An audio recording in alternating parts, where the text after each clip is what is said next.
Good morning, everybody. It's Eve from Thrive, clinical nutritional therapist and associate naturopath. And as you know, part of my job in helping people restore their balance and regain their health is analysing your blood. So yesterday I had some new equipment and I needed to test it out. So I took some of my own blood and I just wanted to tell you a little bit about your blood because it is the most fascinating substance. And so this is my blood here. So this sample, you've probably not seen your blood sample look like this before because it gets taken and gets sent straight away. But this sample has been left to sit undisturbed for some time because I wanted to teach my daughter all about it. So what happens when it's left undisturbed? A process called centrifugation happens. And that's where two distinct layers separate according to their density.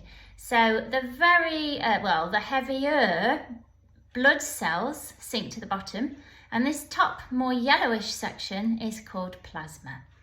So plasma is about 55% of the sample, usually, and it's made up of water, electrolytes, proteins, your hormones, nutrients that will bathe your cells and for you to absorb. And it's also full of waste as well that needs to be taken down to the liver for the liver to process and then send to the bowel for excretion. So that's the plasma. And then the bottom part is actually your red blood cells. And there's a bit more to it than that. So that you have erythrocytes, which are your red blood cells that carry oxygen around your body.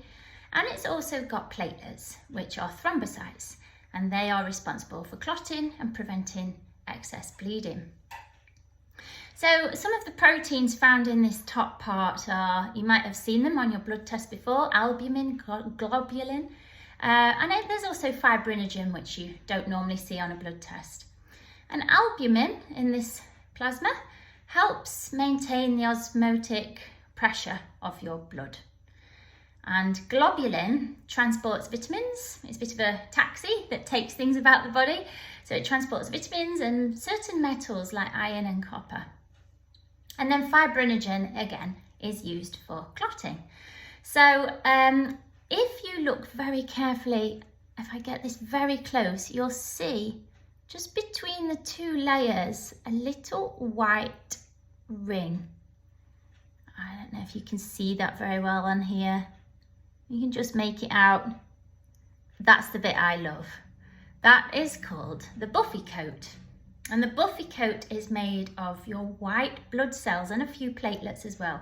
So your white blood cells are really important in analysing your immune system. So we can look into certain infections with these and certain really serious conditions such as leukemias and cancers. But what's amazing about blood? When I take somebody's blood, I always feel extremely privileged to be doing so because in naturopathic medicine and in many cultures and beliefs around the world, it is thought that the blood is the life force of your body, and it contains not only everything to keep you working and to keep you going like the oil in your car, but on a bit of a deeper level, it actually has some of your essence, some of your vitality. And we talk about vitality in naturopathy a great deal. It's one of the core principles to try to regain your vitality and bring you back to balance. So it's a very privileged thing for someone to take your blood and to be able to analyse it. But the actual process, when I'm taking somebody's blood, I'm always very aware that this is the person's essence and their reason that they're alive.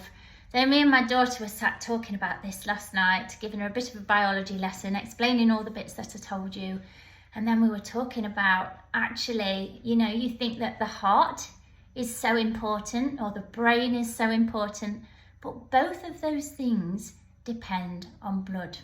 And it's actually the blood, if it stops flowing, that causes the big problem. So there you go, a whistle-stop tour of blood and what's in it, and have a great day, everybody. Take care, bye-bye.